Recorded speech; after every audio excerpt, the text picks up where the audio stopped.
Guys, happy Monday. Welcome in. Generally, Mondays aren't happy, but if you tune into the scope, I bet we can change your outlook on them because we're going to have a good time today. We got a lot of stuff to talk about.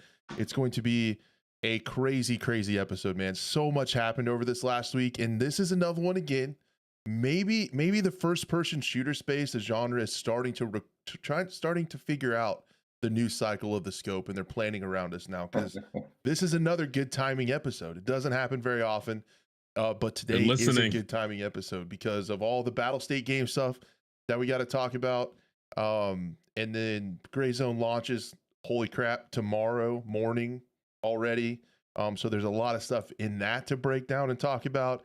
And then you have like all that stuff going on in the tactical shooter space, and then Arena Breakout is still doing its thing and planned for next week. So just an absolute insane episode going on. I am one of your co-hosts, Crash, joined by my other two co-hosts, Buff and Blue. How are you doing, men?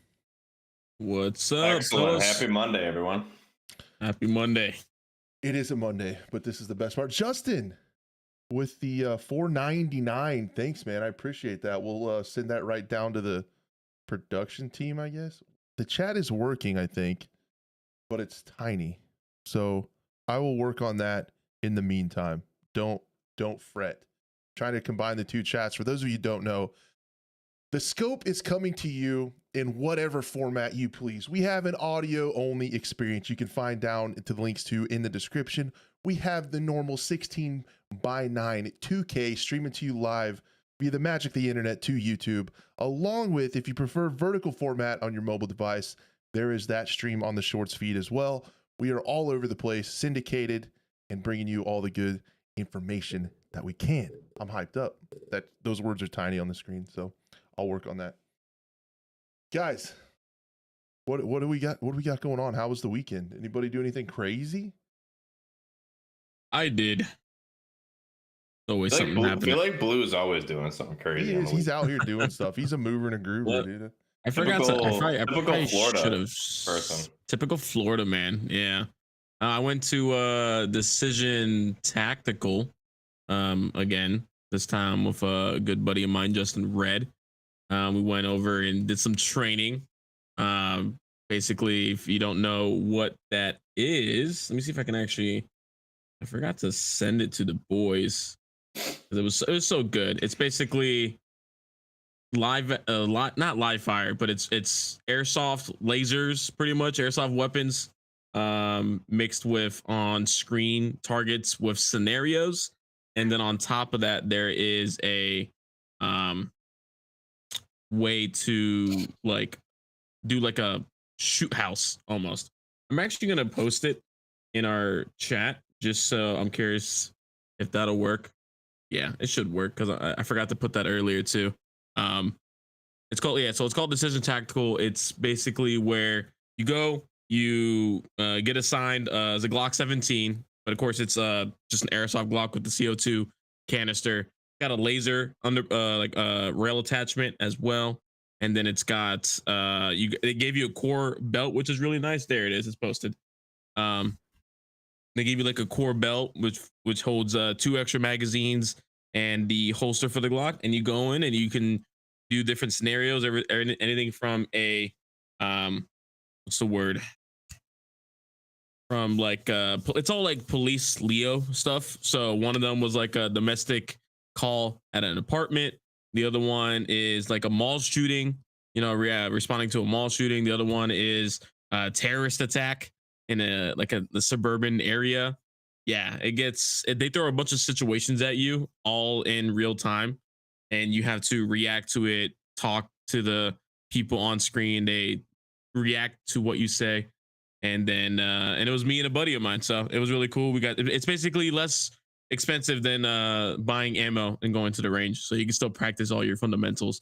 And then they have an indoor range too, which is all laser TV screen as well too. So the best part about it is that there's no actual round, so they have a bar and a kitchen there as well too, and the bar faces the range, so you can see everyone shooting and doing drills while you're just sipping a beer or eating a smash burger, stuff like that. So, and then we went to downtown Orlando, walked around a bit, There was an Orlando Magic and Cavaliers game that happened. So traffic down there was crazy.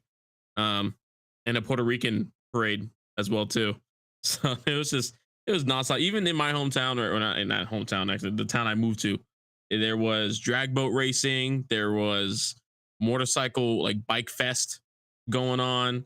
There was a blueberry festival, dude. There was just everything going on this weekend. So Jeez. couldn't get to it all, but I did a lot, and I was able to get some gaming in as much as I tried, but it wasn't a lot. So That's awesome. Good stuff. Got a lot going on down in Florida, I guess. What did I do? Mhm. I worked out. Then I worked out again and watched some hockey playoffs, and then I worked out.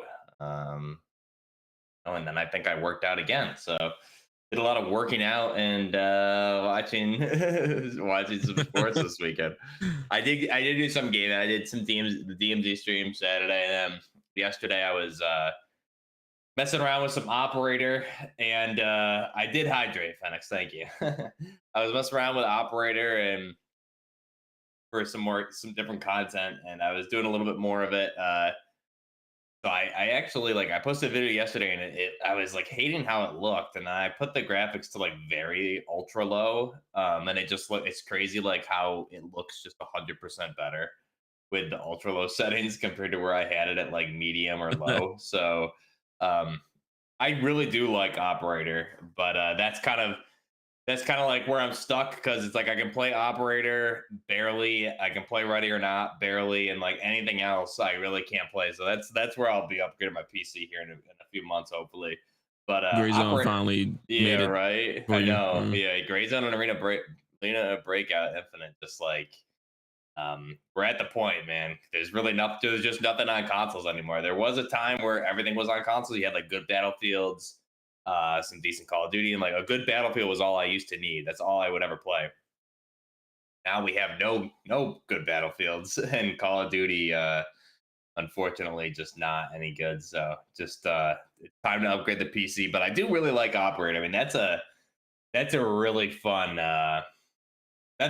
game. I can see just a lot of replay value in that for sure. So definitely once I upgrade my I might have PC, to check it'll it be a out. lot of I've fun. definitely I think Ground Branch kind of just did it for me when in terms of like long development cycle, and Mhm. it's the content is a little lackluster when it comes to like the missions and the mission types. The For weapon Ground Branch? customization for Ground Branch, yeah, like the Yeah, weapon yeah. and the weapon customization, the operator customization, the Mhm. graphics look really good, but Yeah. it's just like doing the same missions over and over again. Yeah. I'm feeling it. So I don't know if Operator has different kinds of missions. I Yeah, actually never really they looked into it. actually added a bunch, and they have another big update coming here shortly. But they added a bunch of new Hmm. missions from the last time I was playing, probably like end of the year, early in January, maybe. Um, they added some more missions. So I mean, there's definitely completely different kinds of missions for sure. Like going and do it. Just the basic one. The first one is just like clean house. You just go in. There's like a terrorist cell in this house. You just go in and kill everyone. It's basic. And then there's other stuff like you need to take out Russian BTR. That's like pinning down Ukrainian forces The whole BTR you got to take out. yeah. And then there's another one where like a convoy was ambushed by Russian Spetsnaz, and they took like sensitive intel that they didn't realize they had. So you got to go in. And retrieve the intel. And there's a good amount of missions there, man. I mean, it's fun for sure. I definitely want to see. They're slowly adding new weapons, and they kind of tease what's coming, like putting it in the game. Like you can see an M82 they just put in, but you can't get it yet. So they're teasing that it's coming. Teasing that it's coming, but the weapon customization, I will say, like Ground Branch has great customization, but the customization in Operator I think it takes a little bit to is another level. You're changing yeah, out like pistol yeah, grips and everything. yeah. It's I would say equal to, if not better than Tarkov. The only issue is you don't have as many weapons. But the cool thing, like there's the handguards for the M4. There's like 30 different handguards and stuff you can do. So I mean, there's a lot of assets in that game. Completely customize your operator, add a lot of new clothing, things like that. So that's a game that you can play with friends too in co-op. Just PvE straight, but it's a lot of fun. So I'm had a looking at good it right time with now. that. It's mostly positive reviews. So Yeah, it's good it's to see. definitely good. It's good for sure. Definitely good fun. I mean, you get like a crew of a couple guys together and do some of those missions. It's like I've played through Clean House dozens of times, and it's fun every time. So all Dude. right, cool. You guys were killing it out there. I was like putting out fires on the production team side, so thank you for talking. I got the chat fixed. Look We at me. saw. We got you. We got you. Looks much Dude, better. Chat is Love it. working, and both the vertical chat and horizontal chats are mixed together, and it's working. And I'm Woo. excited. And it's all because Woomeister donated $4.99 to the production team. Thanks, man. They He absolutely gave it a little boost. They got that got money him and they going. said we'll do our job now. That got him going. A little extra bonus. Blue, that's dude, what you did was sick, man. I think those, with the way like ammo prices and stuff are going, like training things like that are huge. Like that's so awesome to be able to have something like that. Yeah, and it's like it's cool because you can do a membership as well too. And at the long run, and like they give you like a certain amount of credits per scenario, per like what I sent on the Discord was the part of the shoot house. So you got to get it in like super quick time, super accurate as well too. And they have like, they have it where it's like they have like a bunch of body bags that you got to cut through, or the like those UFC fight dummies that you got to push your way through. So you're going for time, you're going for speed, you're going for accuracy. So the whole saying slow is smooth is fast, that's very accurate there. So that's super cool. And yeah, you want to know of something funny about my weekend? I got this pulled up to show you guys. We played Search and Destroy again, and I didn't know it. I was, for the last like few weeks, I've been joking about making a spreadsheet to track our stats in Search and Destroy because they have to be crazy. And little did I know, Katie, who we play with almost every night, she's a friend of mine who plays Search with us. Don't tell me. She built a spreadsheet, dude. Since when? So it's been running for about 2 weeks, and you guys have to see the stats on this thing. It's insane. We have a 92.59% win rate. Oh my god. We have a 75.8% win rate. She broke it down by results too, like round scores. Wow. 33% of the time, 1/3 of our matches, we win 6-0. They don't even win a round. That's amazing. It is actually, yeah, it's crazy. It's broken down by map win percentage, like map wins by map frequency, losses by map frequency. So it shows that. But basically, over the last couple weeks, I think it's in 54 matches. We only lost 4 matches. So 150 lost 4. That's insane. Dude, that's crazy, man. And I know a couple of those losses are cheaters. So like, so if there weren't cheaters involved, yeah. So dude, it's insane. So we're gonna keep this thing running. That's Modern Warfare 2 S&D, yeah, right? Yeah. Sorry. Nice. That's the old game. The one that's good. Yeah, the one that's good. It's actually fun to play Search in. Yeah. That's awesome. Pretty crazy. So that's what we've been doing over on Twitch. And she's like, "Do you guys want to see your stats?" And I was like, "What?" What? Like, yeah, the fact that she was sitting there. That's a sick surprise. Dude, I had no idea she was doing it. It's awesome because now it makes me like want to play it and like keep grinding and stuff. But like to see how crazy we can get these stats to go. It's pretty awesome. 95% win rate feels good. Like that feels pretty good.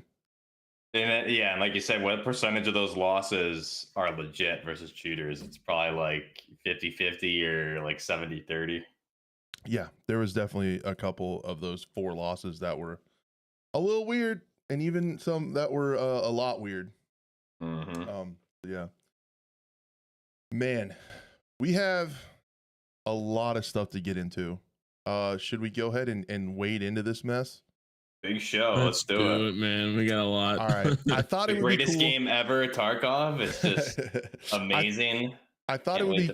I thought it'd be smart to kind of go chronologically. Like the Battle State game stuff happened first, and then Gray Zone is like, oh my god, like it just went crazy today. So like I thought a little chronological order might not be too bad. I like it.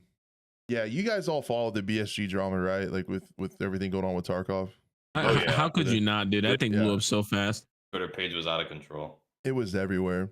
Yeah, I guess like just to kind of react to how it started, man. For those of you who don't know, I'll try to run it down super fast and then we can kind of wade through it. But what happened was Tarkov took away the EOD edition a long time ago. And then fast forward until earlier this week, or I guess last week, mid last week, they announced a new edition called the Unheard Edition, which is kind of ironically named in my opinion, that had a lot of pay to win stuff. The biggest thing was, I mean, from the pay to, like, you could argue EOD was like pay to win. I kind of thought it was like more pay for convenience. I was never like, oh my God, I died to that guy because they had an EOD edition. But the stuff that's in here is like, there's a radio that you can call in friends into your raid if you're in trouble.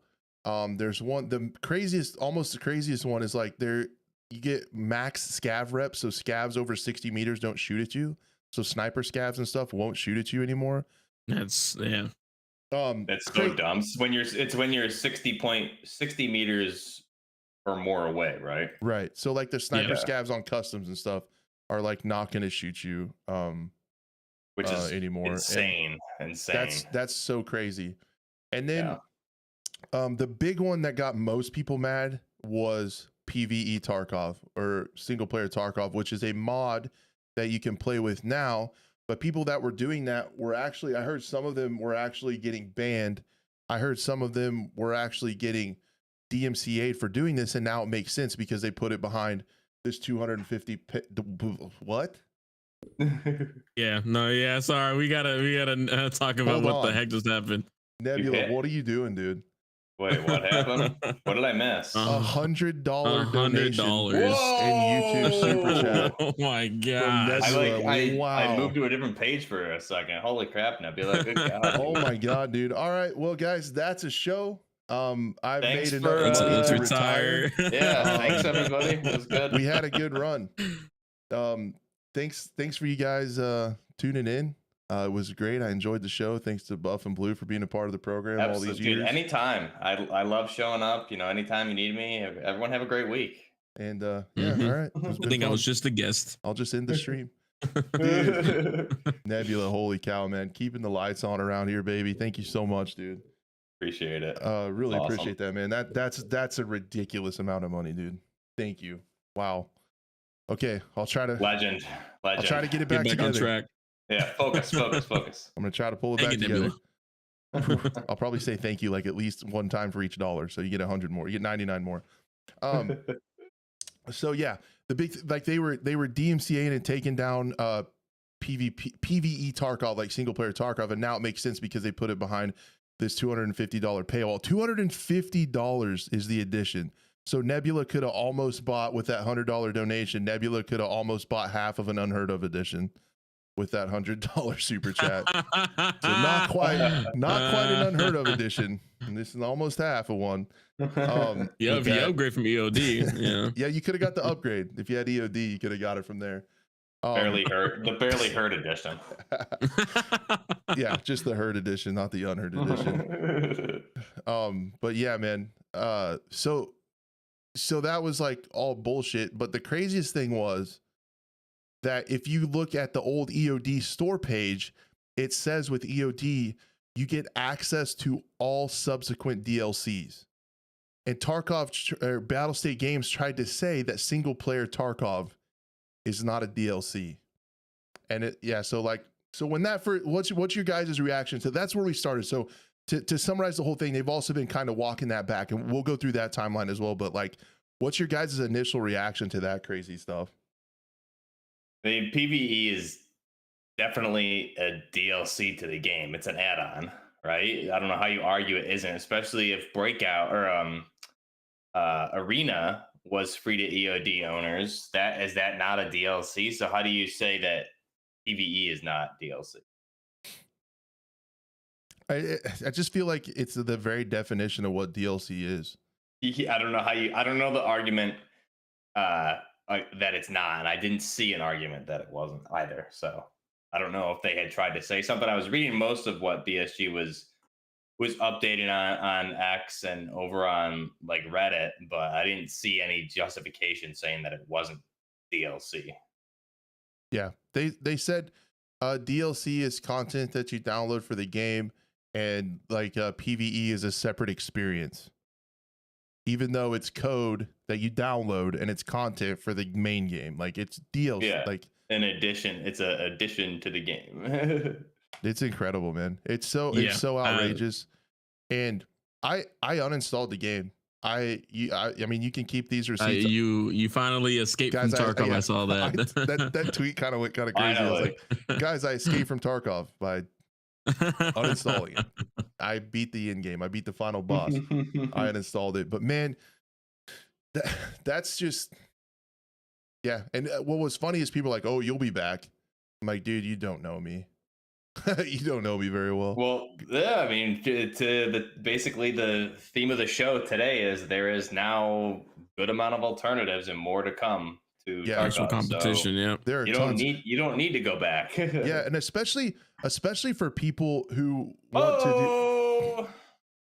Nebula, you're out of Nebula control, dropped bro. another 150 to he just bought an unheard of edition. Yeah, you got the unheard of edition. Jeez, man. Dude, Nebula, legend. thank you so much. That's $250. Holy shit. You were saving it up for it, didn't you? Dude, that's crazy. So Nebula, just so you know, man, you spent what would cost an unheard of edition. You actually paid for a podcast that's not that great, but we try really hard. So that's what you get for your $250. Dude, holy crap. Give you a PvE edition here soon. Thank you, man. PvE version of the podcast coming your way. Thank you. Yeah, we'll just make a podcast for Nebula, just us talking to him. Only Nebula in chat. He's the only one allowed in. It won't be awkward at all, dude. Holy cow, dude. Thank you so much. That is insane, man. Thank you, dude. Yeah, bless you, dude. That's a blessing, dude. Thank you so much, man. Yeah, so and then like Nikita tried to walk it back and just say that stuff about how it's not DLC and how it's just like straight up like, and how he was like, he said like something like, I'm sorry that the community feels this way. Like basically saying like we shouldn't feel this way. It's like crazy. That leaked interview should have been like the final straw for a lot of creators, but the second they started walking back, I would say some of their I guess promises for the unheard edition, of not giving it to EOD and then giving it to EOD owners for like 6 months, and then they were like, okay, fine, we'll give it to EOD, but it'll have to be in waves. Like, did you not see, like, he's still not giving you guys what you want? The one thing that really touched you from like a modding community like fan, the fact that he said like when the interviewer asked, hey, now that's clean streamed SPT Tarkov, are you going to do anything about SPT Tarkov? And he goes, no, let them be for now. That is very like evil, just wording right there. Like he thinks he has all this power to do stuff when in reality, like, I mean, he even tried to go directly after Arena Breakout, which is hilarious. And then the community knows just like, RKO just right, tag team just right after. Like it was insane. Like first the community, was eating him alive, and then the community notes just did it even more. But like, it's not plagiarism whatsoever. It might be just because the game's similar doesn't mean it's plagiarized. So as much as we say, we joke around that Arena Breakout is just a copy of Tarkov, like, oh, look at the line in the trailer, it was like almost the same thing and stuff like that. It's almost like just because again it's similar doesn't mean it's plagiarized. Sure, some people might argue against that fact, but you can't come after them just because of that fact. So dude, and Arena Breakout there, I mean, everyone was other games were hopping on the train just to throw BSG under the bus for good reason. And I know we talked a little bit before stream, like I've been saying for a while, reason why I stopped playing for years now is because I just don't like. I like Tarkov as a game, hate BSG as a company. So Tarkov as a game is Yeah. cool. The whole reason why they even named it Escape from Tarkov is because the Tarkovsky, from the Stalker movie, So that was like their whole roadside picnic, was supposed to be their influence, and they really went off the deep end. And I guess maybe just money got in their way. They just wanted more money, more money, more money. And the fact that they said EOD owners would get every single DLC, and then of course this DLC, which they didn't call a DLC, comes out, and they go, "No, you're not allowed to. You don't get this." And now they're saying you do, and it's all of it is just a bunch of BS, man. Yep, we'll get through that, and I gotta admit, Blue would say that, and I'm like, man, BSG's not that bad. They're just kind of incompetent. I think now at this point, Blue's 100% right. I concede that to him. My mind has definitely changed, and I think they're malicious.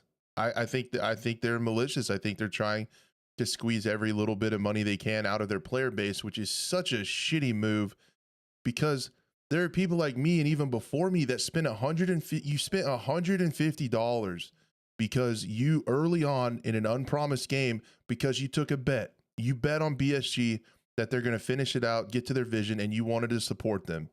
And they in turn gave you the promise. Like when you buy something, that's like a contract. And the way money is, it's like one of the most important and binding ones. When you do a business dealing, you get what you pay for. You pay the money, and in turn you get the product. On the product, it said all future DLC. And to try to play semantics and say that single player Tarkov isn't DLC to Tarkov, it's a downloadable piece of code that uses the same content in the same main game. There's not a planet where it's not DLC, and there's not a planet where this just isn't a blatant slap in the face of the community and an all-out money grab. And people are like, "You're going to come back to Tarkov, Crash. Tarkov, you need Tarkov more than Tarkov needs you." Watch me, dude.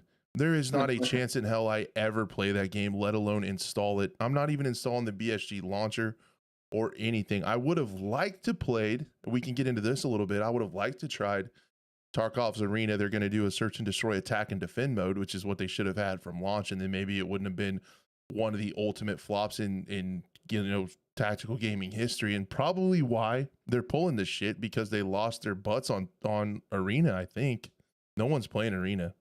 And they put a bunch into it, man.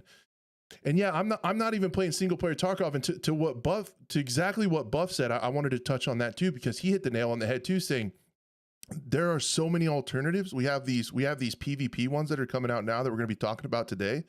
But if you're into single player Tarkov and you have a brain and you don't want to pay $250 for it, you have Incursion Red River. You can check that out. You have Road to Vostok coming down the road. That's going to be awesome. Which a new update coming out with TAS as well too. Blue knows some other ones too. I mean, you can catch Deadside. Hey, Deadside, dude. You can literally go play what Tarkov wanted to be, and that's like Stalker Anomaly at this point. You can literally play a mod pack called Escape from Pripyat, and it's just Tarkov in the Stalker universe. It's got monsters. Some people might not want that, but it's entirely PvE. So you can buy all these games and still just be a fraction of what the Unheard of edition. Well, Stalker Anomaly's free too. That was completely free. You know, there's so many different alternatives, and there's more coming now. Gray Zone and Arena Breakout, and it's just like Tarkov started the extraction shooter craze.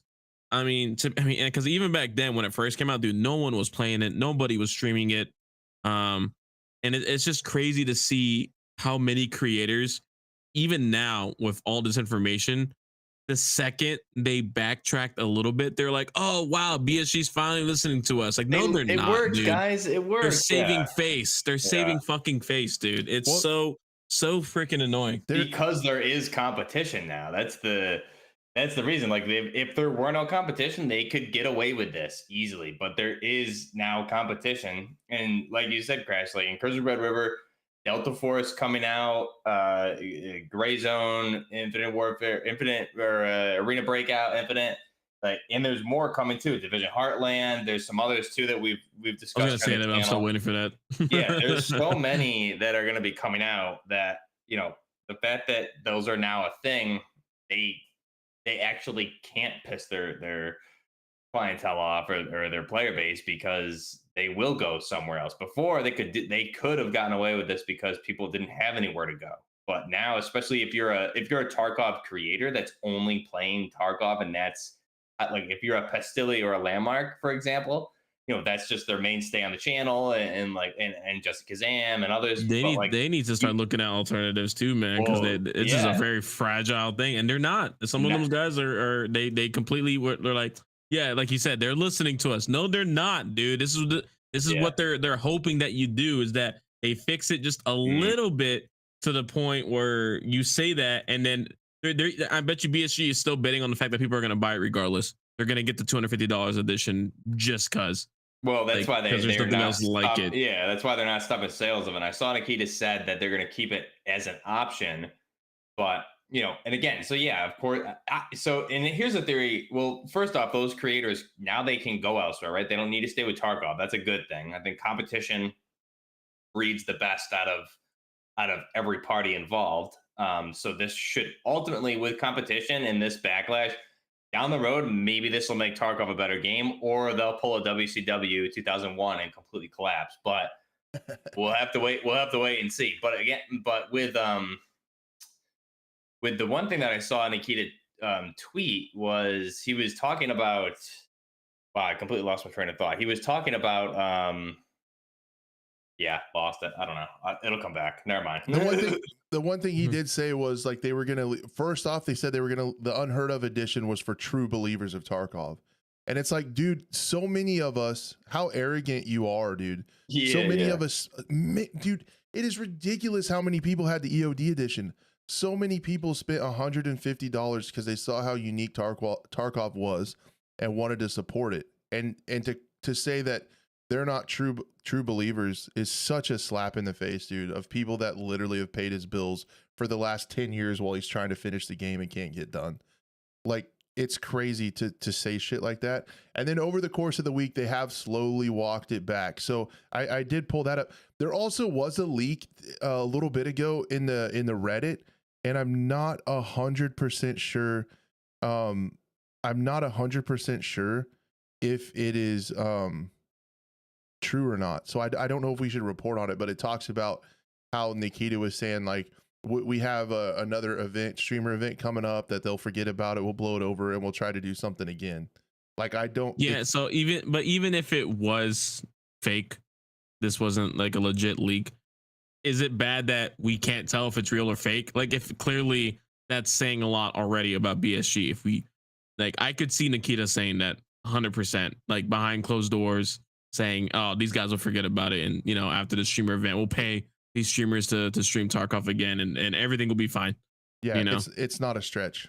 It's not a stretch. The bad thing is, like, he's not, if that is something that he actually said, right, and that wasn't AI or something like that, which is hard to rule out nowadays, but he's not necessarily wrong. So, I mean, that's another thing too. Yeah, there's been plenty of controversy with that game, but at the end of the day, the game does offer something special, and with competition now, it incentivizes them to continue to finish the game and make it better. Whether they do that or not, well, yeah, hopefully. Whether they do that or not, we'll see. But by doing, he's not wrong. In a few months, like it'll blow over. This will eventually blow over. Correct. Yes, it will. But now the main thing is, like, now there's other options out there. So they're either going to have to adapt or just be another game out there. And again, it's yet to be, we don't know yet how these other games are going to perform, if Tarkov's just going to be head and shoulders above the rest of them, but we'll have to wait and see. But and the thing is, Tarkov's had way more time as well too. Yeah, there's 7-8 years ahead. Exactly. I mean, imagine giving Gray Zone those 7-8 years. Imagine what kind of game that'll be in the future. Encouraging Dead Side. Heck, I mean, we got Stalker 2 coming out here soon. There's so many other games that again, it's not there's some games out there that aren't extraction, like Dead Side. I wouldn't really call an extraction game. It's definitely more of like a Daisy Rust, but I mean, it's still like a similar premise. I've seen people go from Tarkov now to Daisy as well too. Like and Daisy on Forger is getting updated as well too. So Like Forger is again, another one that is looking really crazy right now. Yeah. I'm glad I Gameplay bought that's that awesome. recently too. And Yeah. I want to remind you guys too, like take a little trip back to yesteryear with your good buddy Crash. Remember when Arena dropped and they said the EOD would be coming in waves, but if you purchased Arena, you could skip the line and hop right in when everybody wanted to try Arena before they realized how trashy it was designed. Nah, yeah, dude, Arena's crap too, man, and people swear on it. I don't get how, dude. It's like the whole worst reason like for this, I think. Yeah. Like if Why they did this? my opinion is like they ate it so hard on Arena that this is why they're trying to squeeze money out of everybody. I really do think. And the thing is, like, it's like people like you can't get a refund. Like this money's already spent. Money's already there. So it's not like people can go and grab a refund from this. Right. exactly. Yeah, and the refunds are in it. So along those lines, like I still have we still have a lot to get through with this to break it down. We've alluded to it, but we still have a lot. So a little bit later, he tried to walk it back and say the EOD owners, to honor the EOD owners, you get your increased personal trader buying limits by 20, faster return of items. You get a unique hideout craft skill. You can use a special quest line to get the pocket size reward. So you did get bigger pockets with the Unheard of edition, which some of the quests, you have to wear certain gear to complete the quest and pick stuff up, and you're at a big disadvantage. Well, with this, you have bigger pockets, so you always can carry more even when doing those crazy quests. You have the ability to skip 2 days quests free of charge, a unique dog tag armband, set of clothing, a unique legacy device. Now, this one was crazy. You get priority matchmaking for EOD owners for 6 months. That insinuates that there's already enhanced server matchmaking. People always kind of joked about special servers for streamers. That means if you, and even if it's priority for EOD owners, it still means if you spent to the $50 edition, the $80 edition, or all the other editions that are still a lot of money for a perpetually baited game, you get trashy server matchmaking, even if you spend that much. So that this thing brings up a whole nother list. And then he said access to offline PvE for EOD owners for 6 months. So then that didn't make everybody happy. So 2 days ago, walked it back even farther. Some people are excited about this. I think it's still atrocious. And I'm like I said, I'm done. Nikita showed his true colors. About PvE access, he said they decided to open it up for EOD owners for free, but we'll do it in waves. Guys, it's going to be a playbook from the arena. EOD owners get it after 1.0. It's going to be an incredibly long time, but they're still leaving it up for the Unheard of edition owners. So it's basically not changing anything for the time being. You still have to pay $250 if you want to play PvE for the foreseeable future. They will add mod support for PvE after the release. They will not remove it. They want to keep it as an option who want to support the game. So the Unheard of edition is staying. The new EOD perks will be balanced too, and they're going to continue to work on patches, events, and all that crap. Something funny. You still, even though EOD is going to get PvE, you still get, as of today in the game, it still advertises PvE game mode. You need to purchase the Unheard edition. So it's still baiting people to buy it, even though you'll get it for free down the road. Guys, you seeing a trend here? And they walked back that EOD gets access to all future DLCs. Like when Landmark covered it with reading it live, they changed it on the website. 100%. That was insane. Ridiculous. Yeah. So then when Nikita was like, "Oh, we don't have control over that," during the interview, like in that league interview, he's like, "Oh, that wasn't something along the lines of that." It's like that, basically trying to push the blame away from him. Yeah. Well, who authorizes them to change the wording on the website from the EOD page that was years old at this point? Like it's just... Yeah. So what happened was, for those of you guys who don't know, to add even more, like to just paint a picture of their intention, like this wasn't a mistake. While Landmark was reading the website and looking back on the EOD edition, someone actually went in, was like watching his stream and changed the wording to remove all future DLCs like from the web page. Yeah, while someone used the Wayback Machine version and called it out right away. Like, insane, man. Like just absolute underhanded, like terrible way to treat people, and it's just scummy.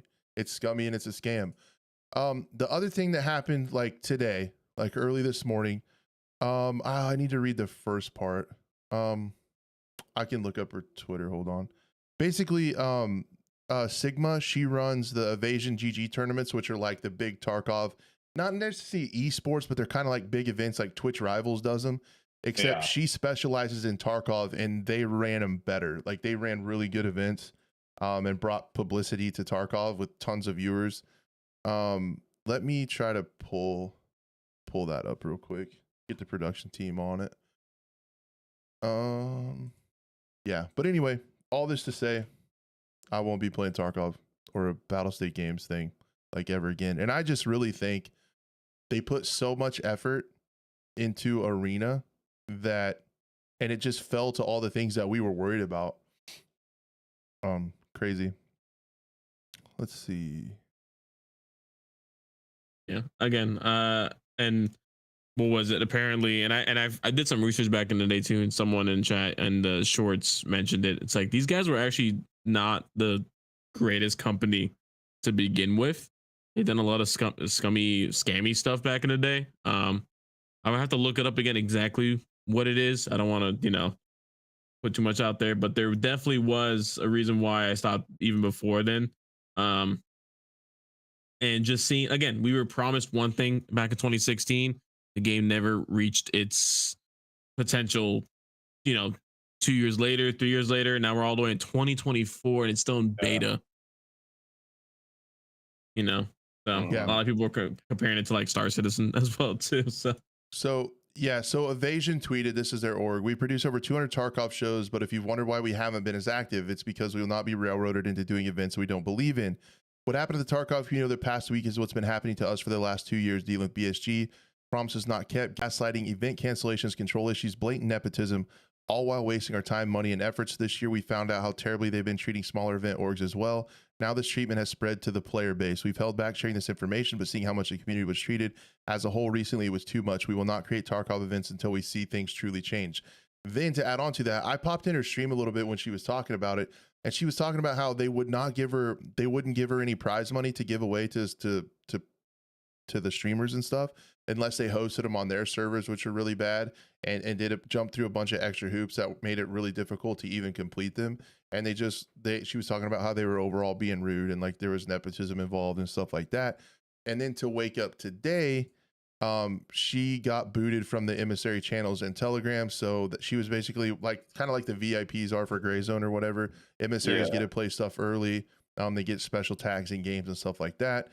So she had 2 years as a Sherpa, almost 4 years as an emissary, and she said it was an honor to help learn, but she got booted basically for saying the things that she did. So shout out to her for, like, she had to know that was going to happen when she posted that stuff on Evasion.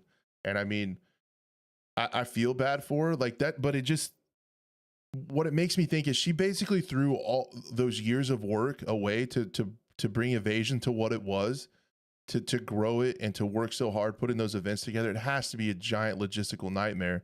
And she knew she was going to lose it, but shit was so bad it was worth saying. That's what's crazy. Yeah. So, yeah, man, I'm done. It shows.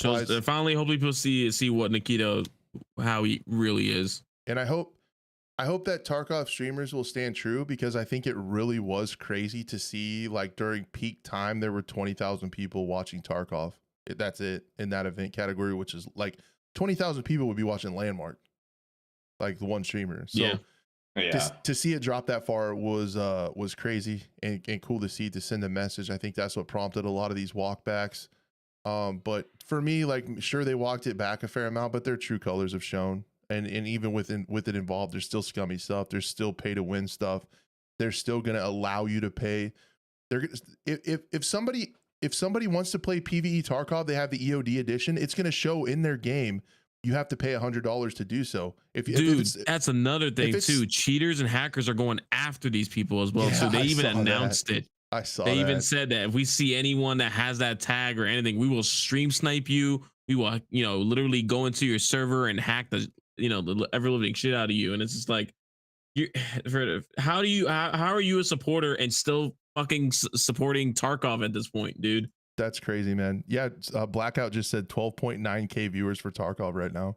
It's wild. Wow. Yeah, and most I of the did. viewers Dang. were and most of the viewers, there were like 5,000 of them were watching Clean play single player Tarkov, the mod. So Yeah, I'm glad they at least supported that. But I mean, again, yeah, people and even Big Fry mentioned it too. I saw a tweet. It's like you need to diversify your content because getting stuck on one game and Yeah. it could literally it disappeared within 2 days pretty much. Some of their people needed to stop playing it to some creators were doing it to save face, some were doing it for legit reasons, but yeah, it was funny seeing Clean. But even Clean, I saw that he was like, I'm gonna get it anyways. Like, as a content creator, he said he was gonna get it anyways. I was like, dude, like, I think you need to like stand up for everyone else as well too that won't get it. Yeah, and that was my hopeful message. Like, I wish I had a bigger platform to be like, dude, help some of these creators stay away from Tarkov, right? Like, some of them, that's how they pay their bills, and it's going to be hard for them to not go back, and some of them are going to have to, like, to pay their bills. I mean, there's going to be creators where it's a choice. I either play Tarkov or I have to go get a different job. So there's going to be that. So I'm hoping people still watch their favorite Tarkov creators play other games, support them how you would. That's normally. what I'm hoping too. Yeah, And exactly. That's the call for the community, in my opinion. It's like, how can we help? It's like the community needs to help send that message. And I think it's still watching your favorite Tarkov creators like do other stuff. That will help a lot. Exactly. I think someone was it Blackout was saying, yeah, that Jesse was streaming now. Rainbow Six. Landmark was yeah. Wow. Landmark was Wow. Landmark. Yeah. There's 8K watching him learn Rainbow Six. I that's good content. That's crazy, that's man. Good, that's great content to watch somebody to watch somebody who is as good of a gamer as Landmark is get absolutely stomped on R6 is gonna be I want to see that now. So yeah, go check him out, man. That's sweet. That's good to see, and that'll help keep the message sent loud and clear that not going to deal with that stuff. But I mean, it honestly couldn't come at a better time for the community and a worse time for Battle State with all these other alternatives that are really hitting the spotlight. I'm trying to think if we covered everything, but yeah, that's pretty much it for Tarkov. I'm never playing. The only one thing I'll add is I saw a video, I don't know who it was, just of somebody just like, I bought the Unheard of edition so you don't have to, and then he showed the PvE mode, and like, this was last week, so I doubt anything has changed, but like the AI was so broken. I watched him just like dump mags into AI up close, and like it just didn't die because it's basically the high tier AI, like the it's just the rogues and the rogues and raiders, where it's like SP Tarkov actually has like players almost, whereas AI, I think that clip that went viral too of like Clean getting styled on by a scav, like the scav literally, like this is a AI enemy, ran, jumped, and like sideways shot Clean while he was like sitting there reloading a pistol behind a truck. And I was just like, damn, like when people say like AI can't do anything, it's just AI, what am I fighting against PV for? And it's like, dude, you got styled on, like. Yep, I saw some of that too. I also heard people were saying like the mods of single player Tarkov like did a better job of making it. So many cool things, man. A lot of people were saying that, and that's such a case where it's like Battle State Games should reach out to them and hire them as a contractor to make PvE Tarkov. Like, why would you not do that? Why would you not give back to the community in that way? And all they want to do is DMCA content creators for covering that game. Now they're letting it be for now, again, is what he said. So yeah, now they're letting people play it for now because of all the bad press that they're getting. And it would just get to another fever pitch level if they started banning. Well, someone in my Discord said or in my Twitch chat said they were banned for playing the single player Tarkov. It banned them permanently from the game. I don't know if it must be like he must have been like reported or something like that. I don't think there's a way for them to know if you're playing it, but yeah, it's a risk that you're running as well too, which is dumb in the first place. So. Yeah, that's super interesting. But Yeah, I don't know. I guess we can talk about Tarkov on the podcast, like if something crazy happens with it. But I mean, we're not gonna. I don't really feel like covering patches and like news and stuff about the game anymore. I mean, I realize we do have a relatively small audience, and it's never really gonna matter if we talk about it or not. But it's just kind of out of principle, man. That stuff pissed me Out of off. principle. Yeah. Yeah. And then people, just telling you, it's so funny. It's like see me next year and see if I've played Tarkov. Guess what? Bet I haven't. Yeah. I think there's a game called Gray Zone coming out tomorrow, which you can play instead. Oh, what's that game about, Buff? I don't know if I've heard about it. Yeah, it's like this new. It's a small thing. It's not. I don't think it'll be too big of a deal. It's Like Helldivers Blue. Yeah, it's a little tiny little game. That stuff was funny so yeah, for those of you guys who don't know, when Helldivers was getting ready to drop, Blue's like, man, we should maybe just talk about Helldivers a little bit. It's like this tiny little game that's coming out. I don't know if anybody will play it. And then it was like the biggest yeah, game dude. I remember when I first talked about it, because I was like, yeah, seriously. I was like, hey, someone gifted me this game. Maybe we should. Yeah, it's coming out. We can maybe cover it, and it's fucking blew up. It was so funny, man. Good games do well. Wow. Crazy. Yeah. Wow, for a good price too. What? You don't have to pay extra. There's no $250 lock content. It's crazy. So that is true. In a bit of wild breaking news, kind of, they said that Gray Zone Warfare launches in the morning, which is not what I expected. I kind of understand it now. Man, it's crazy. That's quick. That's too quick. Is it? I didn't play it, so I can't really. I don't know. That's you guys. Look, I even remember our conversation where at first I was like 6 months to a year, and then after our conversation, we both kind of went towards more the middle of like, okay, at least maybe like a month or two to really iron out all the details. Again, more for the fact of just like, I want this game to succeed. The servers are gonna blow up tomorrow, or whenever. At the time, we said the servers will get increased. It will have increased loads when it does eventually come out to early access, and now it's gonna be tomorrow. Like, I don't know if they're ready. I hope they are. I know they keep saying that a lot of work has been done very quickly. I guess only time will tell, because, like, especially I don't know why maybe they've always had this planned to release right after this playtest, but I don't know, maybe if the Tarkov drama might have pushed it a little bit more to like get on this train to help give a alternative, possibly, perhaps. Yeah, it sure seems like it. Like right, if you didn't know the background, like the timing's like too perfect. But from what I remember, and I guess I can kind of talk about it since everything's kind of coming out and stuff, and you probably remember this too, Blue. They had always told us as VIPs for a long time that the game will launch, but the VIPs will get a play 7 days early. And they basically went on. They did say that a long time ago. I forgot about that. They mentioned that today too. I saw one of the developers. Okay, so it was planned for a while ago too. Well, I guess even said Tarkov just has the worst timing. He said it's right. He said it's actually releasing later than they initially intended, because they said Q1 originally. Yeah, because they said that they would give that 7-day free access. Supposedly it was supposed to come out like maybe last week. Yeah. So that was the plan all along, was for the creators to play 7 days, and then it launches it launches for everybody open on the 8th day. So like that was always their plan. They took a little bit extra. So they took a little bit of extra time from some of the bugs and stuff they saw. They did say, now I'm kind of like over this, and I get PTSD from Battlefield when I hear it, but they did say also that the test we were on was an old build, and some of that stuff on there was like old, like it was an old build that's already been fixed. So they did make 3 updates to it during the 7-day playtest. They fixed things. Me very serious 2042 vibes there. Yeah, so right.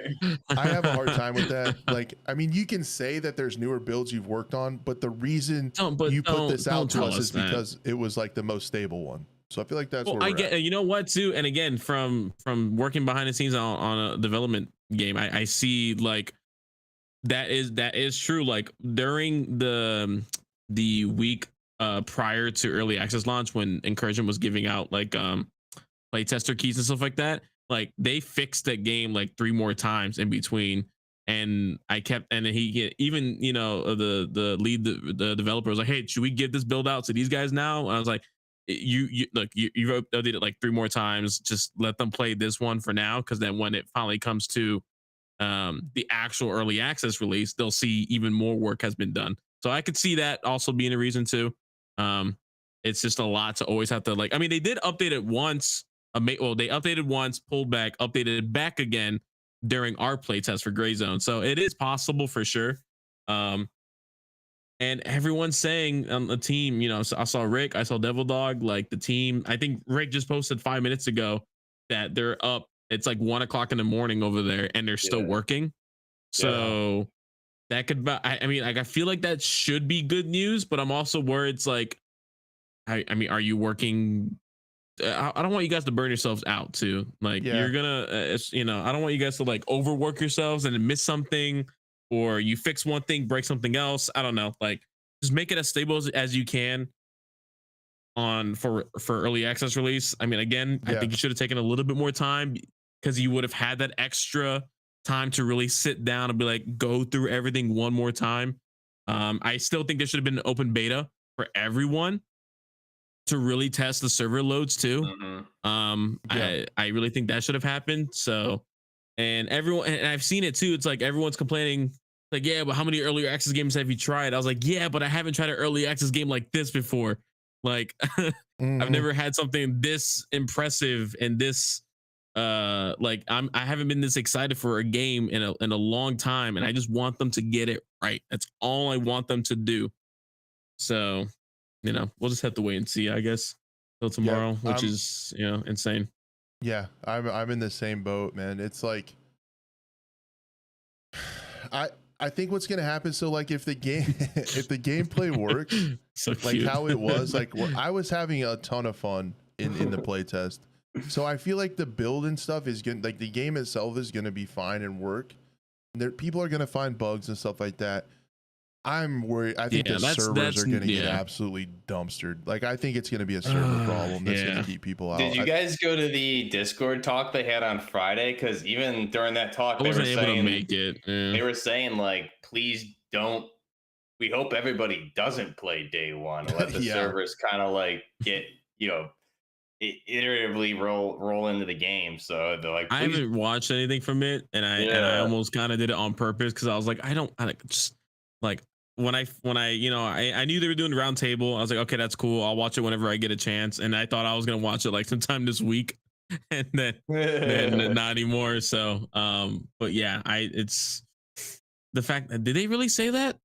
Yeah, literally as I'm watching it, he was like, I hope everyone doesn't play on the first day. Mara has always been worried about that. And another one, in the interview, I think with Jesse Kazam and Veritas on the podcast, he said he was terrified of servers.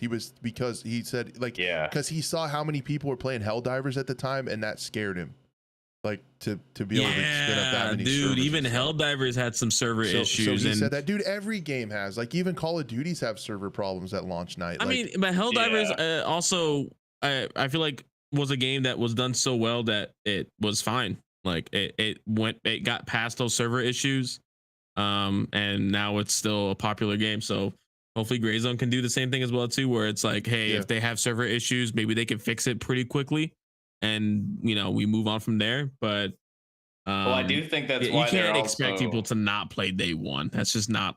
Well, I think that's why they're releasing on a Tuesday morning. Like, you know, majority of people are at work. Like, even if I had a PC, I can't take off for that. So I think that's the plan, is like people will roll in day by day, and then by the time they get to the weekend, they'll have everything kind of reinforced with everybody, because you know you're gonna get the biggest, you're gonna get the highest player counts. I feel like this weekend, I think, is like pretty obvious. So Tuesday morning at, what is it, 9 a.m. like Eastern or something. So you know you're not gonna. I feel like that's exactly why they did it, so you don't have everybody and their whole family jumping on all at the same time. I'm like still a expecting high midnight. numbers for Tuesday night though, you know, or even like because you got Yeah. European as well too. Then eventually, Yep. you know, it'll be. I think it'll get pretty populated, relatively fast, even on Tuesday. And I think that hopefully that, I mean, with the Tuesday morning, that should allow them to get everything, as the day rolls on, like you said, Blue, we get into, different time zones, they'll have things Mhm. kind of squared away, and any bugs they can work out with a smaller player base before time zone switch, and then obviously before you get to the weekend. So we'll see. Yep. But the game itself, I think, will run okay. They did Yeah. put. I wanted to show this too. Before The we went live, they specs. put out the specs. Yeah, Yeah. and I a saw lot Yeah. of that. people have asked that because they literally just put them out. And I was asking Rick about it too, and he wasn't able, he wasn't able to tell me, and they just put it out. So that's like, what is it, like 16 hours before the game launches? They're putting it out. Yeah. Yeah. To be People are fair, rushing. to be fair, they haven't taken any money yet either, though. They didn't even do pre-orders at Right. all, which is kind of Yeah. wild. So yeah, they at least put this out before they took money.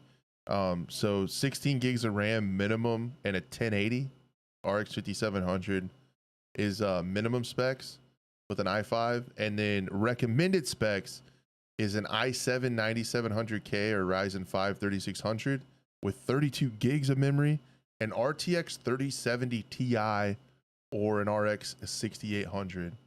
Yeah, that definitely went up to what I originally thought it was going to be. Is for recommended, so minimum recommended. Yeah, I will say people were on day one for you guys. People were having really good luck with DLSS and FSR, so like the frame generation stuff, the AI upscaling and all that. Nice. So definitely give that a go. I really had good luck with DLSS on my rig, and I know a lot of people had good luck with AMD's version of DLSS, which is FSR. So Yeah. I mean, you guys know my whole story. I literally went and bought a GPU just for this playtest. I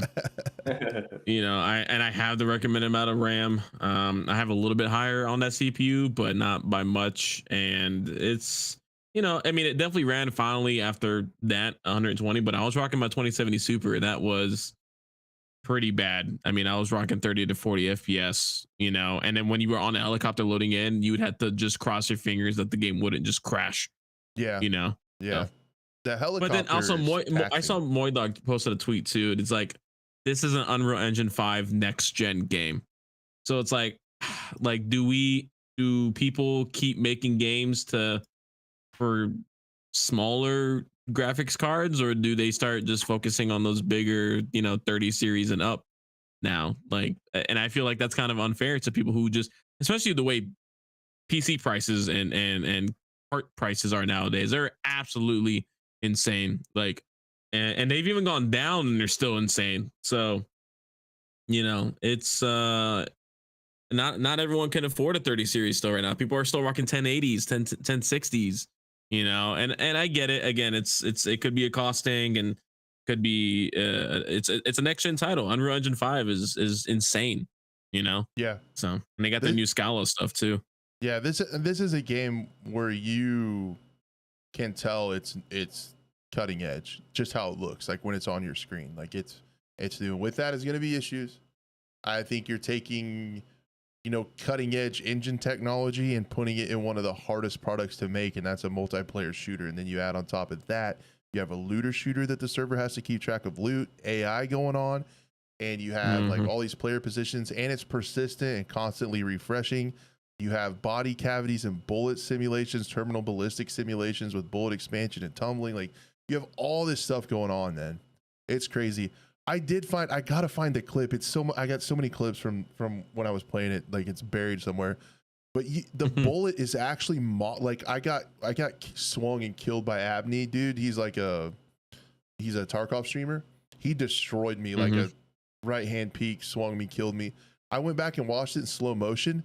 The bullet, like, there's muzzle flash and the copper bullet comes out of the gun. Like, I saw the bullet coming out of the gun. I need to find that clip somewhere. That's crazy. Because it is crazy. It is absolutely crazy. So like all that stuff's going on, and you have that, there's going to be some server issues tomorrow, and we're going to have to be They kind of said hit patient, reg I was think. fixed too, so we'll see. They had what? I didn't. I saw like the fix list, you know, Yeah. that was posted, you know, and they said hit registration was fixed. So, you know, we'll have to wait and see. Yeah, let me we should talk about that too. That's really good stuff. I saw some tweets from I'll find it. But yeah, they're basically, I know they were hot on the case. Like the biggest thing for me was the AI being tanky. And I know they got that fixed. Like they were right on the ball with that. Oh yeah, they took it down from where I saw it. I saw a tweet as well too. It was just like someone posted it. I don't know who it was. Yeah. I thought I saved it as well too, but I guess I didn't. Here it is. I found it. Shout out production team, man. With all the money today pouring in, the production team is just, they're on cloud nine right now, killing it. They're bamboozled. They are a little bit discombobulated, if you will. Straight from the Madfinger Games team. This is Airwing Marine, but this is from the VIP chat, which I didn't think we were supposed to put out there, but here it is. Yeah, it's already out there now. So, it's out there, so it's on this tweet, and nobody told them to take it down in 8 hours, so we can talk about it. It addresses the LZ issues.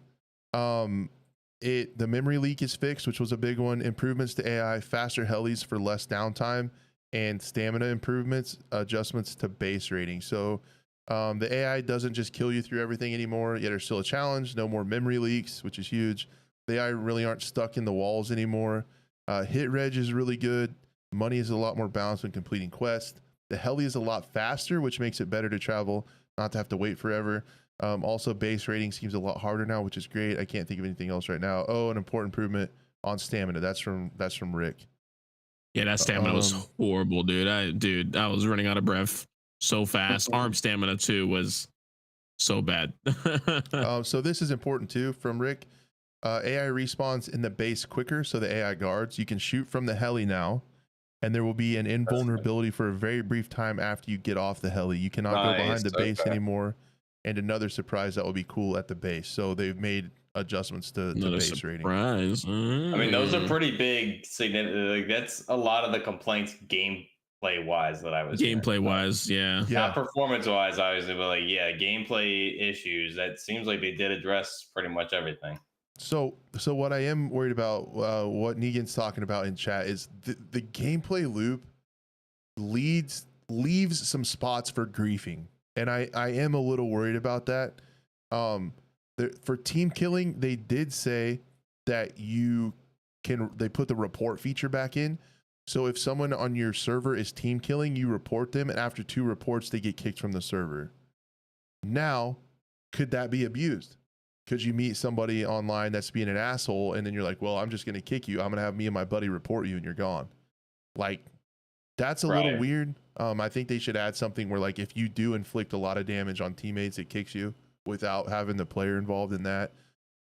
Just with the LZs, with the choppers, with being running around at the base, there's some space for griefing. There's some space for stream sniping, because you can see what people's names are in game.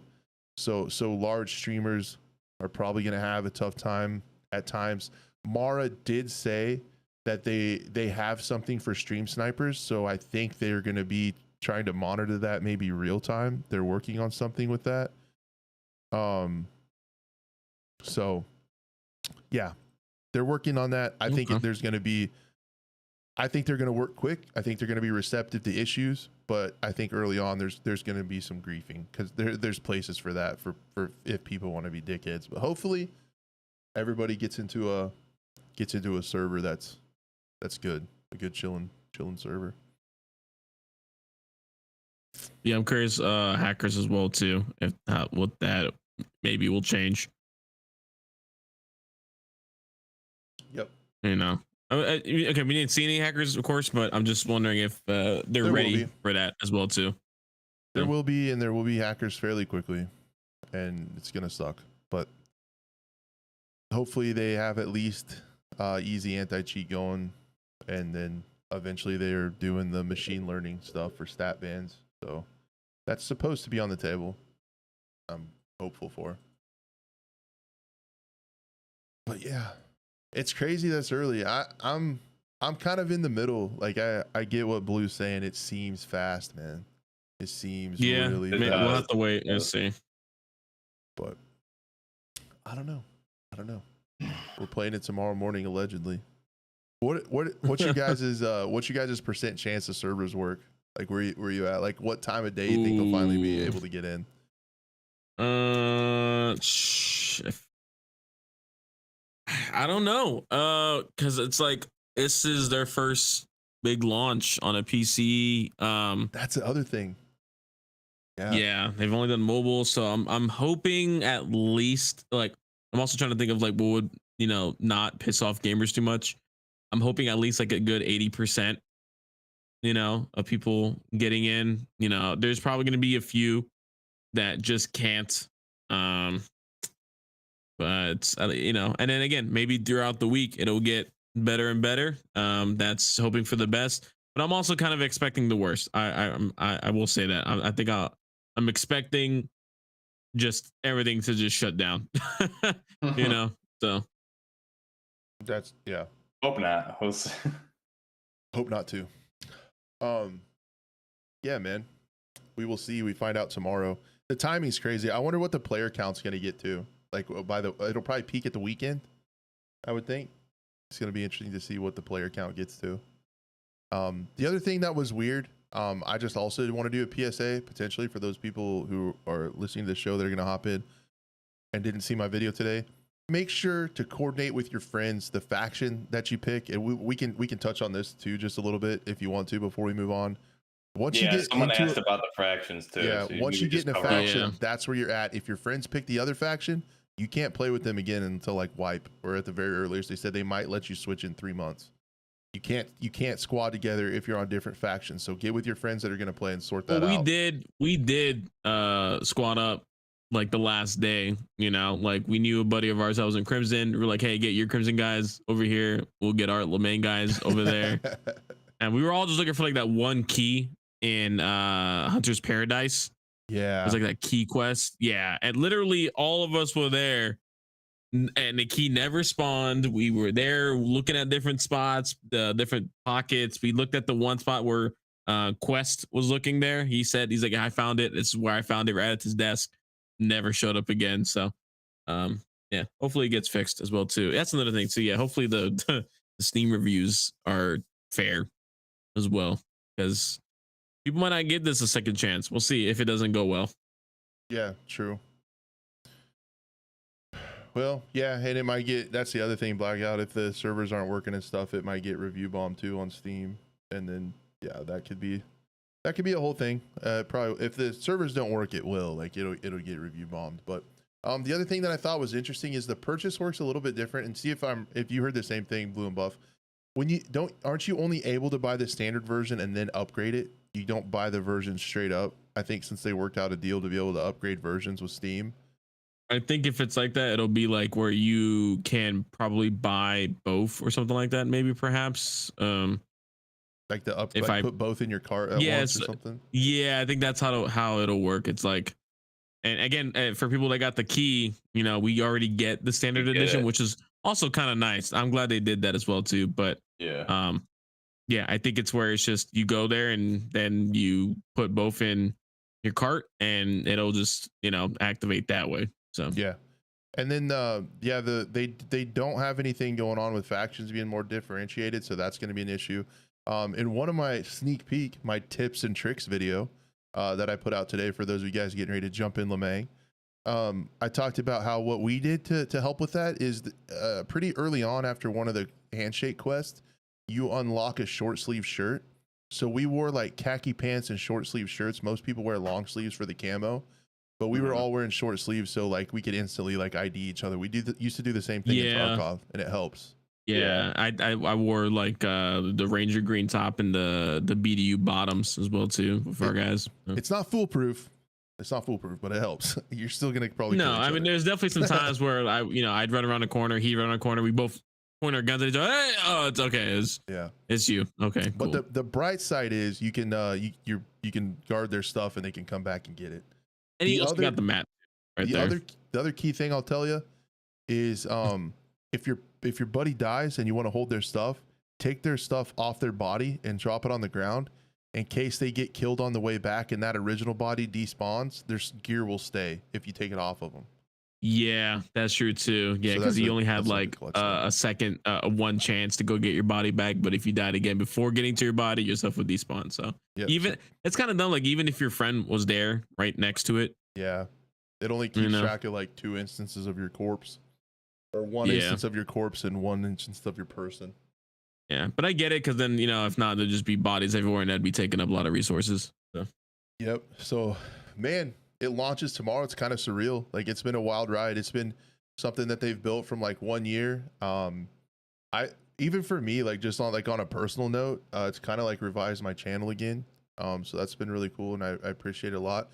I literally like they just announced it, and I Big Fry had a video, and I made a video like that first day, and then Rick reached out to me and said, "Hey, do you want to be in the VIP thing?" And I was like, "Yeah, man, that sounds cool. I'll keep up to date." And then it just kind of like kept going. Like they kept Went up doing from there, crazy yeah. stuff, and it's just been like wild to see like a mobile developer just come into the PC gaming space and put this together. It's just been like it's been such an unlikely thing. Like you just wouldn't expect it to work out, and so far it's been pretty crazy. So see what those servers do tomorrow, if they burn to the ground or not. I think if the servers hold up, people are going to enjoy it. I really think so.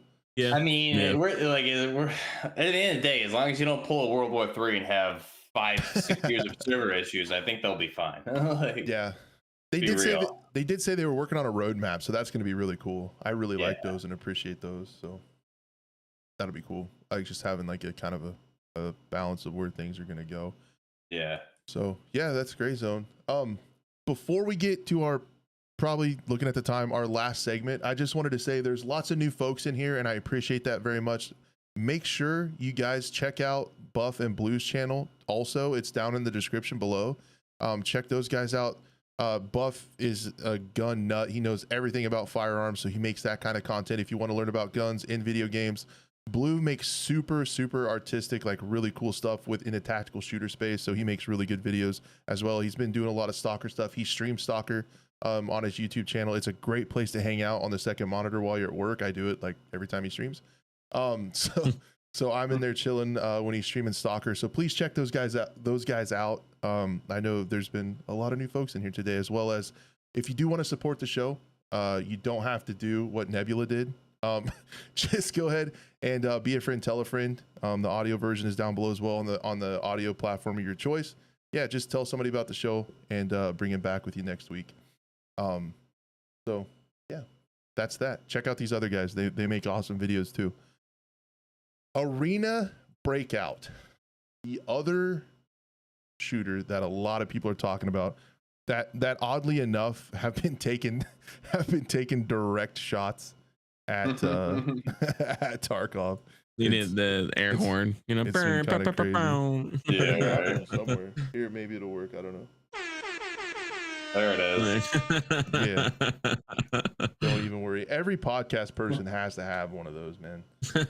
It's a requirement. A teach you radio that. show host. They teach you that in podcast school. Uh, What do you guys think of Arena Breakout? On one hand, it seems like a direct Tarkov copy, like if you kind of look at it. But on the other hand, I don't know if I care, because it might be I don't care. it I might be know what- Tarkov that like works and has like some Right. quality of life stuff. That's what I was having a discussion with my buddy, who him and I would play Tarkov a lot during the pandemic, and like Arena Breakout Infinite looks just like the semi more casual Tarkov, but also hardcore. Like it's still a hardcore tactical build sim shooter. But when I say casual Tarkov, like actually being able to view the maps that you're on in game and figure out where the heck to extract without pulling up a wiki and having it on your second monitor. And there's going to be guidance. It's not like you just jump in and have no clue what's going on. You have a fixed compass. There is minimal HUD that pops up here and there too, based on certain axes from what we can see from the gameplay.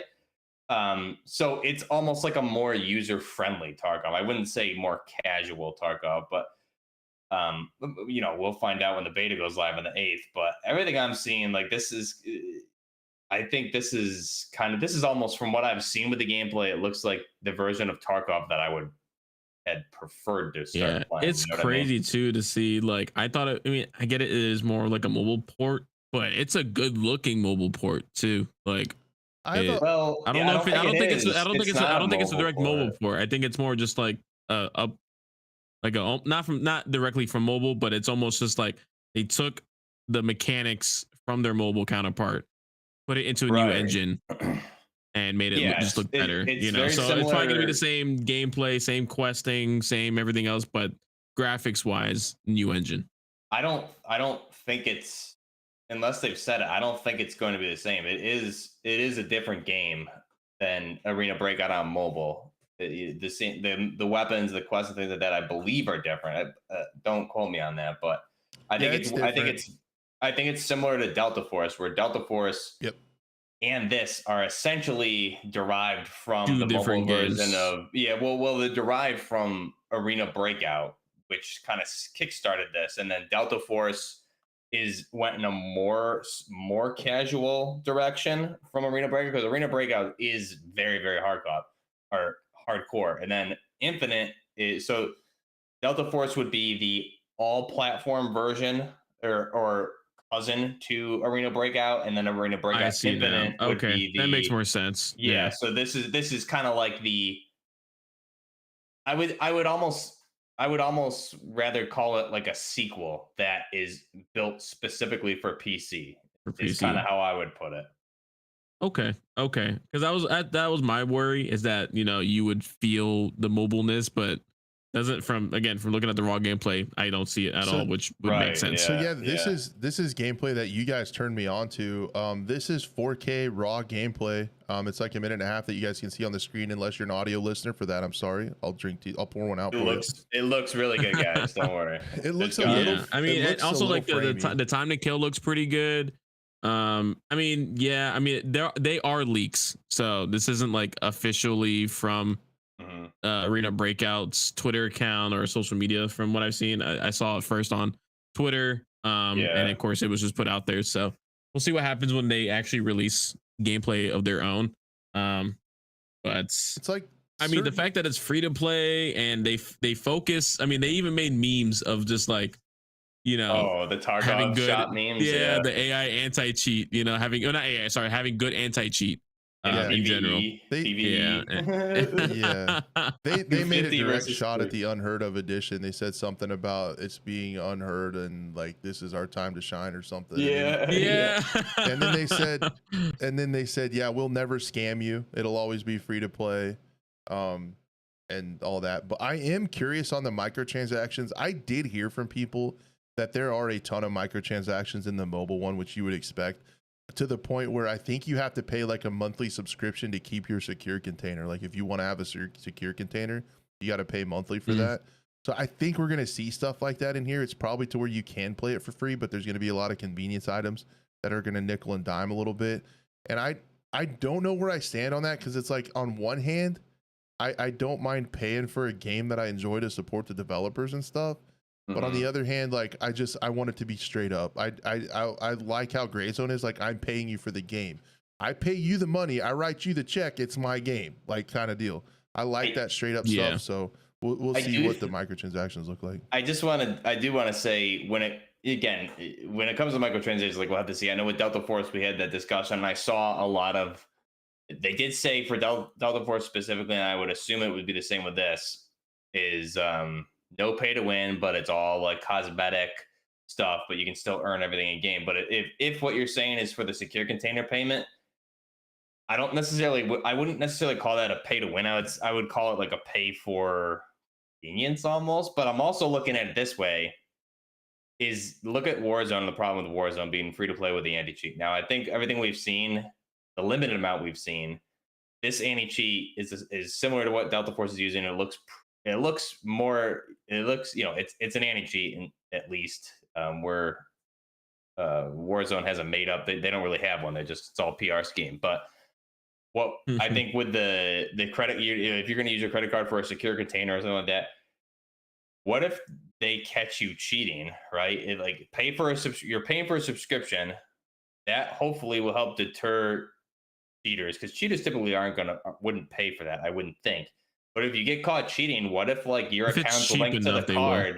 your account's linked to the card, you get caught cheating, they ban the account. Who knows if it's kernel low energy, but they can make sure like this card is no longer accepted with this name on file and things Oh like man, that. So maybe that's like something. Maybe that's something going on here.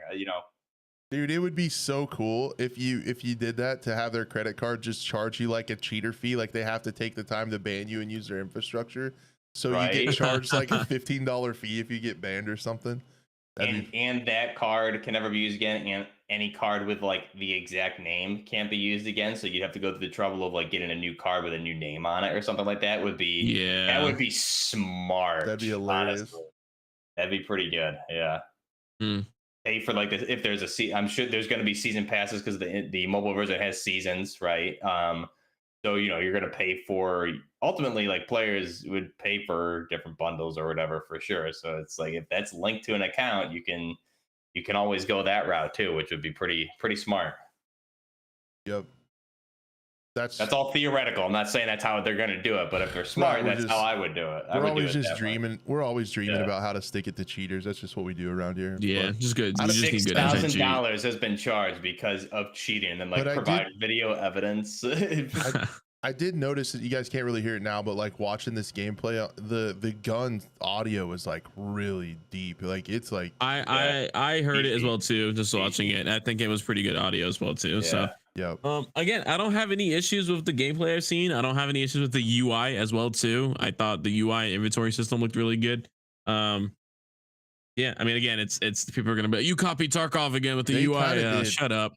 But I don't know if I I don't know if it's like I don't think I don't think I care either. It's free to play. Hopefully it runs well. I'm curious what the did we get system specs for that as well too? Requirements on their Steam. It's on Steam. Yeah. It's on Steam. I'm actually kind of curious to know. I'll throw it in Discord. Yeah, because I'm kind of curious to know. You can but yeah, no, again, I'm the same way. I don't think I care enough, but at the same time, people might complain about if there's a kernel level anti-cheat as well too. Oh shoot, yeah, there it is right there. Okay, I mean, a lot less than gray zone for sure. I would assume about this. I don't even really know the system specs for Tarkov per se, but 100 gigabytes is a pretty hefty. It's a big game as well too. That's a pretty decent big game. Yeah. So I mean, I don't know if you have it up as well too. But I mean, and I don't think we know multiple maps. So how big are the maps? Yeah, we did get as well too, like a look at the maps as well too. 2 maps for the beta at least. So there's going to be more maps. I mean, I think the way you look at it is like Delta Force and this are cousins, and then they're all going to be branched off of the original mobile game. So I think you're going to have multiple maps, the PvE mode, so all the weapons, season pass, all the stuff are free. So it makes sense that it's bigger, especially compared to Gray Zone. Like you're not going to have seasons and all that stuff right away, at least. You know what I mean? So that would I would assume is the size difference, especially having multiple maps in there. So.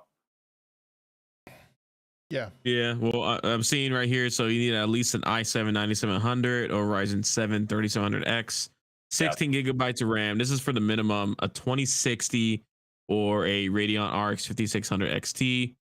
Then of course 100 gigabytes of storage, and then for the recommended is 32 gigabytes of RAM. You got the i7 10700KF. I've never heard of that one before actually. Ryzen 7 3700X. And then a RTX 2080 or RX 6800 XT. So I mean, again, pretty. I wasn't expecting next gen graphics with this. It looks pretty, but looks like it can run on some pretty good setups. I think I mean, I think it looks pretty good, and I'm a proponent of. I'd rather have good, fun gameplay over like stunning visuals, because like you look at Call of Duty, it looks great.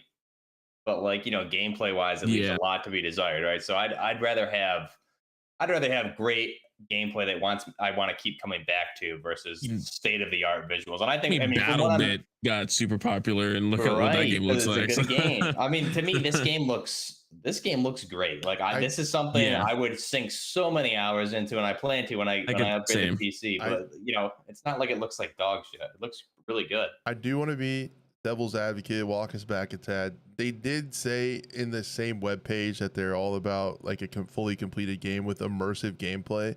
And the season 4 on mobile, they're offering a Bruce Lee skin and a yellow jumpsuit you can buy. So yeah, I mean, to be honest, I'm expecting that as well too. yeah, I think there could be some crazy wacky skins. I really doubt it'll get as crazy as Call of Duty having like dinosaurs and cat swords. I was gonna say I'd rather have Bruce Lee than like a Velociraptor or a I'd rather Jeffrey have Dahmer none. skin. I'd rather just stick to like whatever, look you're going for the game from the get-go. But I agree. Bruce Lee might sell. So yeah, I think it depends on how to look. I mean, you look at the mobile version though, like they have some sick skins like that. It is, and then if you look at the website, I mean, you don't need to like get it up or anything, Crash, but on the website itself, I mean, they go into how it's tactical and like uncompromised immersion, military simulation, tactical extraction, realism, military. Like this is all the keywords that like you want to hear, right? And so I don't like. We're not gonna get Teletubbies. We're getting Teletubbies and Call of Duty. But I mean, but ever since they first put out their like original like mobile trailer, it was super grounded. Their in trailers are Do realism. you remember we watched that? Great too. We covered that on the show. Man. Remember that? And we were just like, and then we were all heartbroken because it was mobile. That it was mobile. And now here we are. What is that? It was probably like a little over a year ago, I want to say, right? Like a year and a half, maybe 2 years. And now here we are, and it's on PC. So that's funny because we all saw that and we were like, oh my God, this is the game. This is the game. And it's mobile. It just crushed. Yep. I remember that exactly thing. Like it came out, we're like, dude, this looks like Tarkov. This trailer is sick, man. And then we're like, oh, it's a mobile game. Like, no, I guess. No. Yeah, that was devastating for sure. So yeah, and it's just crazy. Like it kind of got completely out of my mind. I never even thought my brain never even went to, if they brought this to PC, it would be huge. Until they announced it, I'm like, this could be pretty. Yeah, I remember I was looking for a way to play this on PC somehow, just to get that fixed, but there was just no good way other than that should have really been like a clue. They said that they were banning emulators and stuff and not letting people play it on PC. And like that might have been maybe they're getting ready for it. Yeah. Hey, it's cool too. There's even like there's a really cool like 12v12 mode on the mobile as well that I really hope also comes to PC.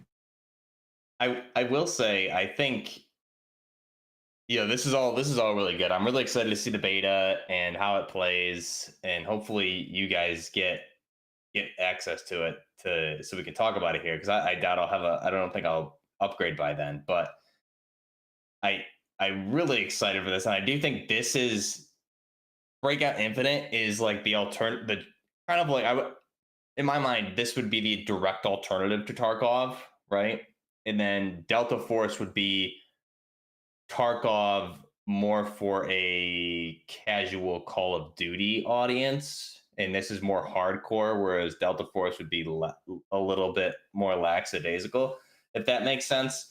So if you're like a Tarkov person or even Gray Zone, I mean, the options here, like this and other ones like we talked about, this is great. And then if you want something a little bit more casual, Delta Force is gonna, you'll be able to slide in Delta Force and do it's definitely more casual than this for sure. So I think the options that we're seeing, and this is Tencent also, correct? So I mean, they're honestly crushing it lately with at least the announcements. Most people might not agree with Tencent, and the way they do some of their business dealings. They're buying it. They're buying it all. Yeah, they're buying it all. Yeah, I mean, from a consumer standpoint, though, like, I feel like this is kind of stuff that we've talked about for over a year on this show. That we've been kind of wanting games like this, or at least the option to play different games with a certain feel, and whether it's extraction or whatnot. And now we're finally getting it from, whether it's Tencent games, Gray Zone, Division coming out. You know, there's a lot of But I options think coming here, for because sure. the way the gaming community has been lately and the way the industry has been with early access release dates and stuff like that, I think it's Yeah. just like everyone's kind of walking on like really uneven ground, just making sure, okay, is this game gonna make it? Okay, is this game gonna make it? So Right. Yeah, it's wild. The money's behind it, though. That's for sure. And Yeah, it looks great. The weapon customization's ridiculously insane. I think I mean, it looks just like Tarkov. I know you talked about it in one of your videos, Crash. 500 attachments. I don't know the weapon count yet. They didn't say, but you have over 500 attachments and over 30 slots on your weapon. So obviously, that's like if you put additional pick rails on like on your hand guards that are M-Log and stuff like that. Like you 30 attachment slots on the weapon. It's just nuts. You know, that's crazy. Yeah, that's a lot. There's going to be a ton of stuff in there. They have infinite money behind them with Tencent. Tencent's huge. I talked about it on my video.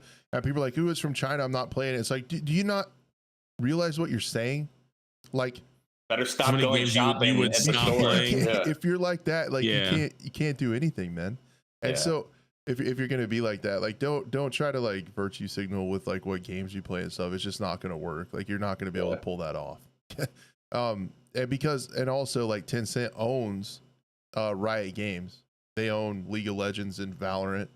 They own a bunch of Ubisoft. They for a long time owned a bunch of Activision. Like it's just like you're not gonna get away from them. So all we can really hope is that they use their resources to make a cool game. And the monetization isn't too bad, and it so far looks like a completed Tarkov. With the money behind it, the money behind it to like you said, complete it, right? Blue said it best earlier. Tarkov's been 8+ years in the making. And this studio or the publisher has all the money in the world behind them, so definitely they're going to have a finished product. I think that's pretty evident with kind of what we're seeing from them. So this game looks awesome. I'm excited. Yeah. So the play test for this is Wednesday, right? Like not this next Wednesday, but the next 8th. Wednesday. The beta for the 8th. I'm not sure. They keep opening up more codes.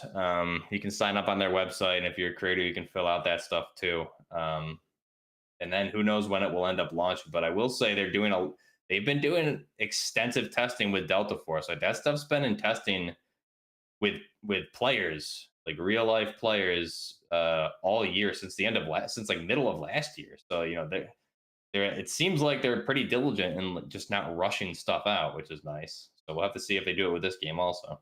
Yo, Buff, you need to get your boy Justin bought Tarkov. You let him do that? Dang it, man. Hey, I didn't. He didn't talk to me first, but it goes directly with what we were saying with this, like a more casual version of Tarkov, meaning like you can actually view the maps in game and things like that. Like he was playing it this morning and messaged me on Discord, and he's just like, I was playing for 2 hours in like the offline mode or whatever, and like I found one extract. I was like, yeah, dude, welcome to Tarkov. You better get that wiki up and put it on another monitor or print that stuff out and put it on your walls in front of you if you want to know where you're going. Seriously. Yeah, you can't play Tarkov without a second monitor because you'll have to look up maps and you'll have to look. And that's just not good. That's just not good gaming, game mechanics, game design, in my opinion. But I will tell you, Justin, mapgenie.io. That's the website you got to go to look up where to go. So yeah, there's crazy like websites and stuff just so you can get through the game. Kind of wild, but I think that's another reason with Breakout. So that's another reason I don't think I'm gonna make like straight up guide content for Gray Zone. Don't get caught up in it, yeah. Just so people can like kind of maybe do my small part to promote people like figuring it out on their own, like kind of exploring the map and figuring it out. It's not too hard to figure it out, I feel like, either. No, it takes a little bit. People help you in game too, and like I saw a lot of you guys working together with like friendlies and stuff.